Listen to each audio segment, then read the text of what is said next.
CTV News at 5 with Tony Ryma and Rick Wyman with weather. Good evening. Thanks so much for being with us on this Friday, right before a long weekend. Police in North Bay have upgraded charges following the death of a baby earlier this year. A 32-year-old man is now charged with second-degree murder, and a 31-year-old woman is facing 2 charges, including manslaughter. On January 13th, emergency services responded to a call in the Lavaz Road area. A 3-month-old child was in medical distress. The baby died 6 days later. A 40-year-old is charged with sexual assault and forcible confinement after an incident at the Algoma Treatment and Remand Center in the Sioux this summer. Police say they were called July 9th after reports an employee had allegedly sexually assaulted inmates at the facility. The investigation found 2 victims were sexually assaulted on multiple occasions. One of the victims was also forcibly confined during one of the incidents. 2 men are now in police custody in connection to a homicide investigation in Ganoogaming First Nation in northwestern Ontario. The 2-day search this week began early Wednesday morning after police responded to reports of gunshots and found 1 person dead. A shelter-in-place advisory was issued as they swept the area. An 18-year-old and a 15-year-old, both from Brampton, are charged with second-degree murder and attempt to commit murder using a firearm.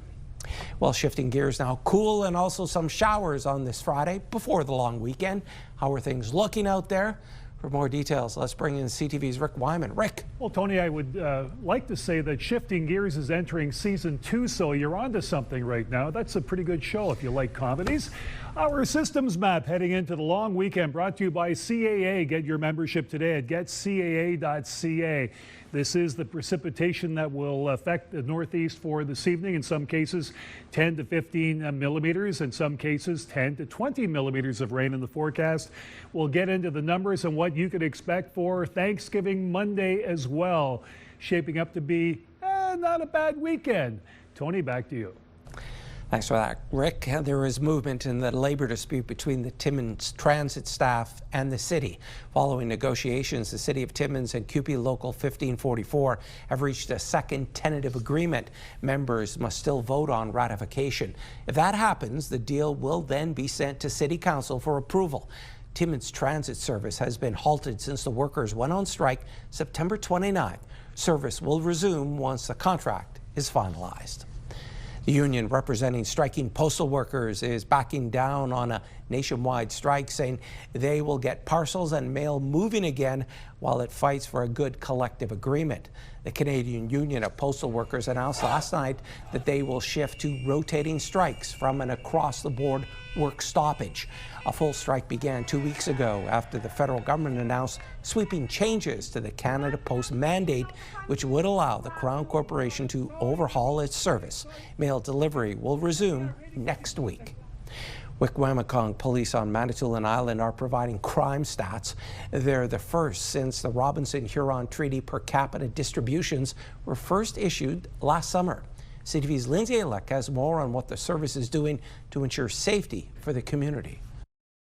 In his fall newsletter, the Wikwemikong police chief provided stats that show since the funds were first issued, attempted murder is up 200%. Abduction is up 100%, drug possession is up 81%, and more. What I wanted to do was provide a frame and a metric from year to year to see if there was any impact upon the community, the citizens here, and on the police service. He says the stats are the results of the service building capacity. We can't just say that we've attended and responded to all these calls, but we've been proactively with our community drug strategy, with our information situation tables that we've created, offender management program. We've initiated those things right here in the community. And what I find is they're having a drastic impact. Ogama Tim Amanika says they knew the funds were going to be very impactful in the community, and as leadership, they tried to prepare as much as they could before. We were aware of how much it may, but not really aware of how much it was really going to impact our community.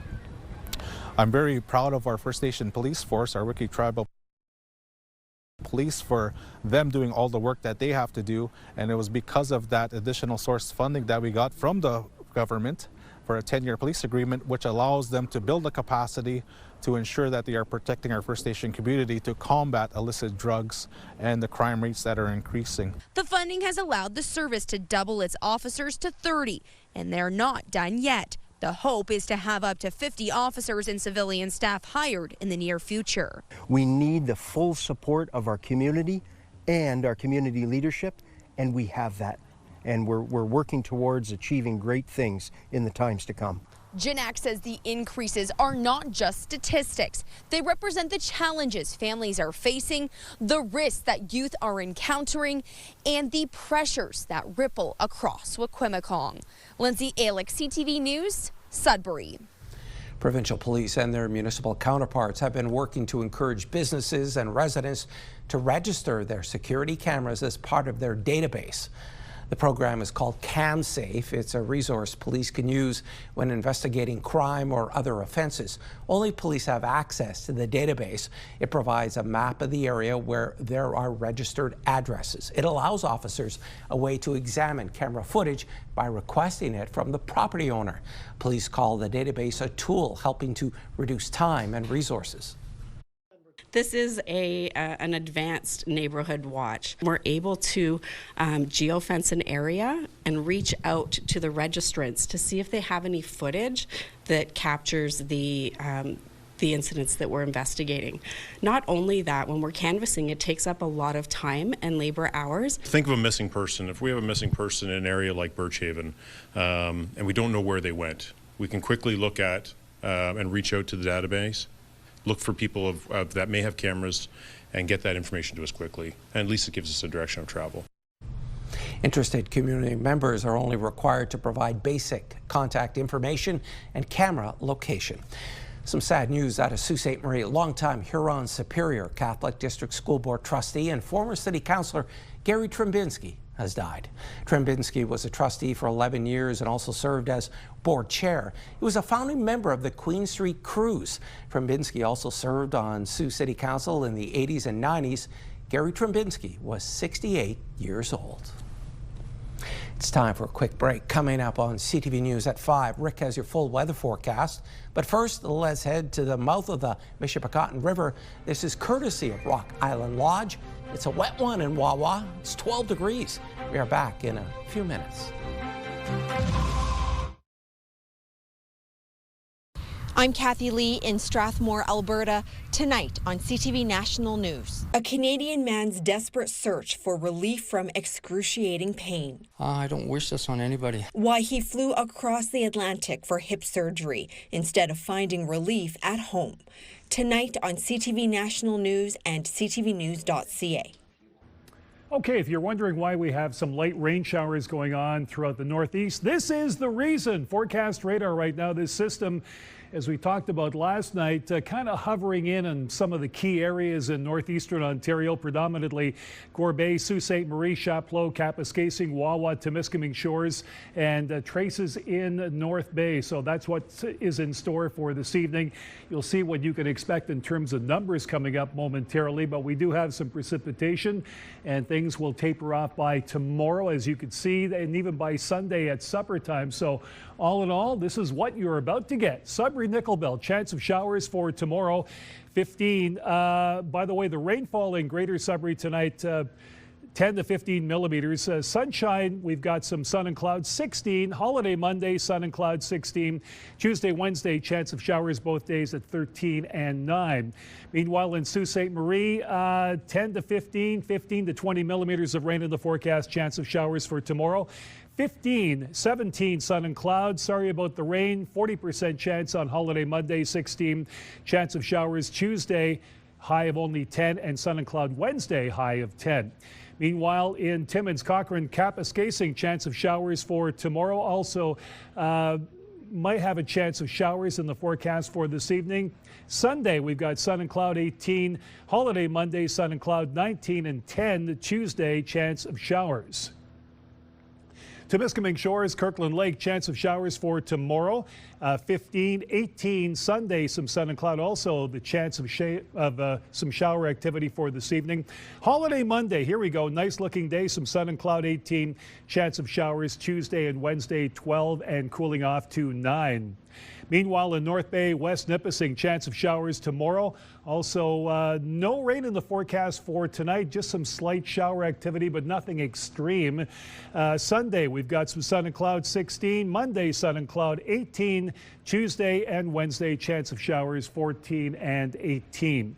So, Tony, get ready for the rain later on this evening throughout most of northeastern Ontario. Should start to clear up perhaps by at least Sunday. Good-looking Monday ahead. Back to you. Thanks for that, Rick. The North Bay Mattawa Conservation Authority has issued an advisory about low water level conditions across the watershed. It says it's upgrading the level 2 conditions after stream flow across the watershed has continued to measure low. Level 2 means a potentially serious water supply problem based on precipitation and stream flow criteria. The Conservation Authority says it will continue to monitor the conditions, but warn of submerged hazards being closer to the surface. In some areas, residents are encouraged to reduce water consumption. Hiking in Sudbury is about to get a whole lot easier. Today, the Rainbow Routes Association shared details about its updated trail map with new features like trail difficulty, parking information, and washroom accessibility. CTV's Amanda Hicks reports. The Rainbow Routes Association shares details about its new trail guide. It's the group's first update in a decade. The old map featured 28 trails, while the new guide charts more than 40, including paths like the Jerry Montpellier Trail and the Big Nickel Trail. I think it's going to bring people together and realizing, like, what have you completed, what have you done, and even our social media, when we've been focusing on Trail of the Week since we've been working through updates.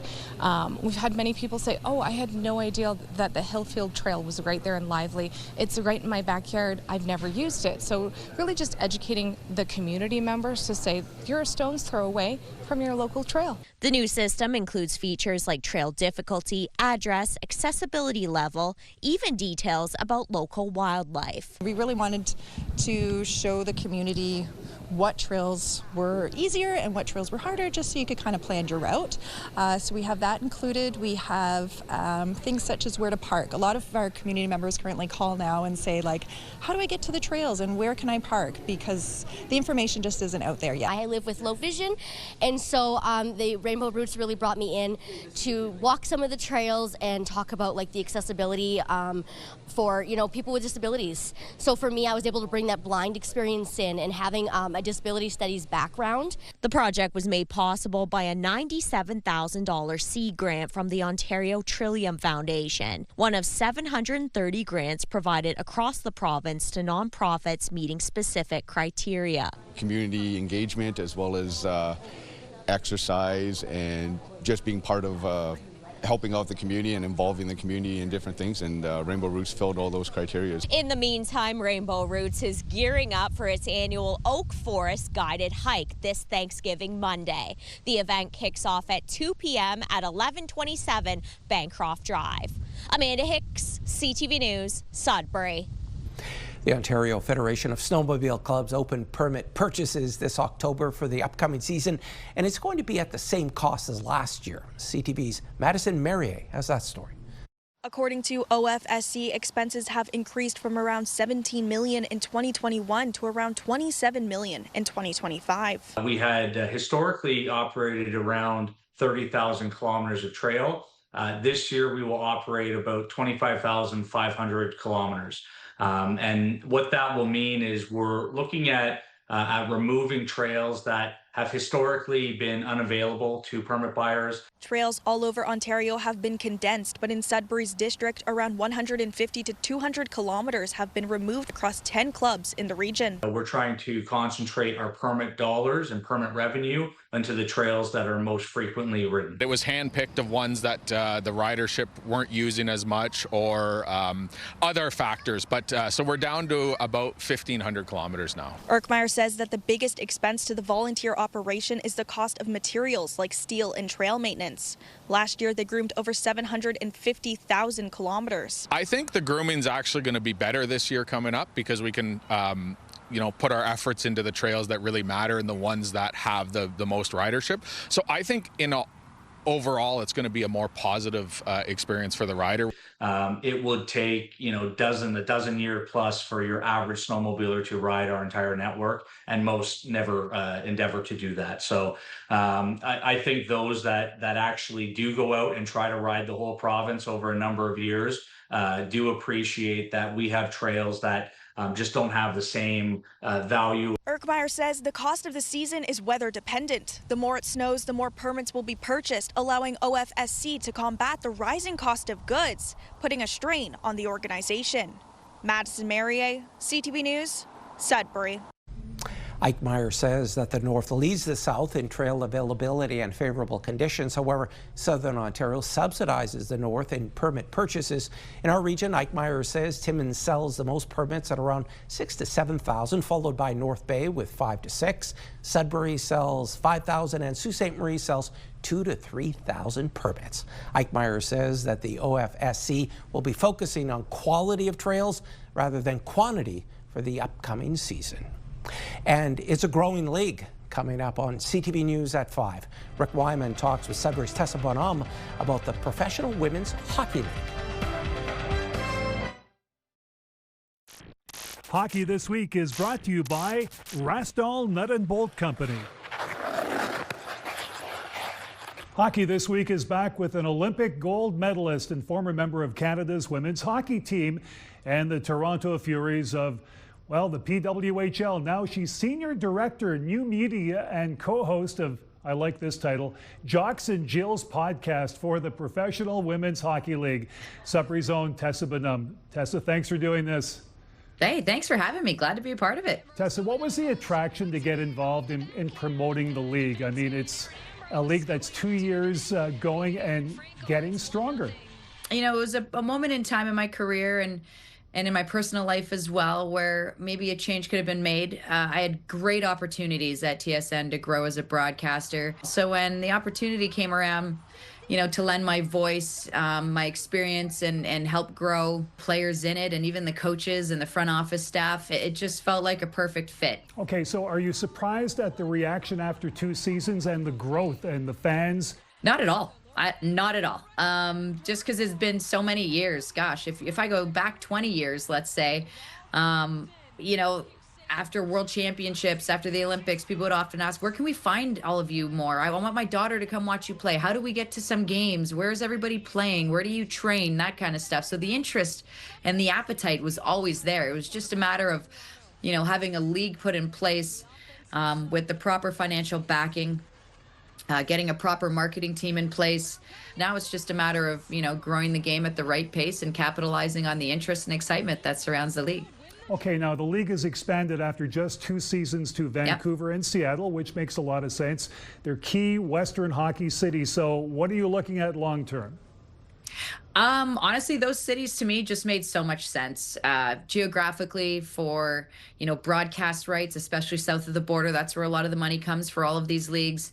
I think that those two, I actually got to go to both of the Takeover Tour games that they hosted in those cities, and it was wild. The appetite for the game there. I mean, these 2 cities could have had teams, at the drop of the hat. There is an appetite, there is a hunger, there is an excitement around the league, and if you continue to build on that, only great things can happen. What can you tell aspiring players about possibly playing in this league one day? And you say possibly, I say possible. It's very possible for a lot of young ladies. Just have fun in the game as long as you can is all I got to say, and play a lot of different sports. But to aspire to be a professional women's hockey player is something that not a lot of us got to do as a young kid. So this is a privilege now. I like that. Tessa Bonhomme, happy Thanksgiving. Thank you for doing this. Right back to you. Thanks for having me. I hope you guys have a great weekend. Oh, we will. Don't forget, Hockey This Week returns in 7 days with more.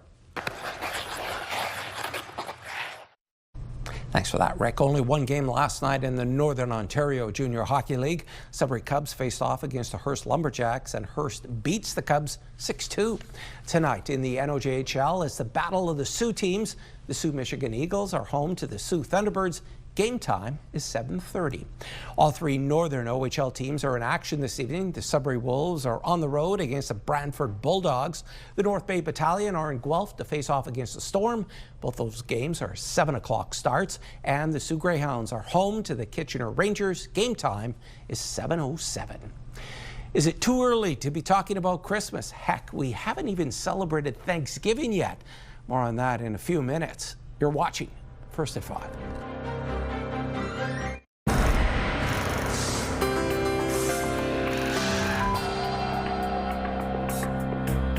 Our first community close-up comes to us from Sault Ste. Marie. Are your children still looking for a Halloween costume?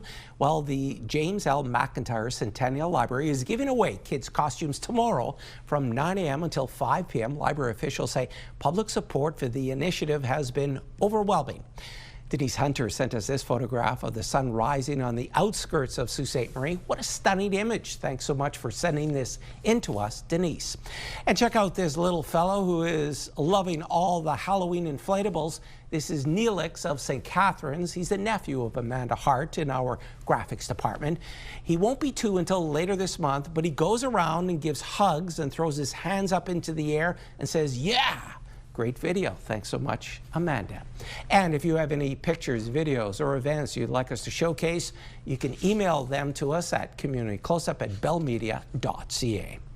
And a programming note for you. On the holiday Monday, we are airing a half-hour show at 6 o'clock and then again at 11:30. We're calling it The Good News Show with CTV's Ian Campbell. If you can, check it out. And finally, it's a sure sign snow is just around the corner, not to mention winter and the holidays. Last night, CPKC unveiled its schedule for the annual holiday train.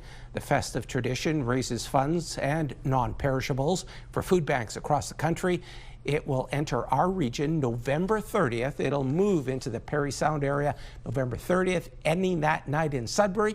On December 1st, the train will take off from Cartier, making its way through Chapleau and ending the day in White River. Then on December 2nd, the holiday train will leave from Pic-Beaubert before moving into the northwest. And there's more news for the north coming up at 6 o'clock. For now, continue watching as we hand things over to CTV National News.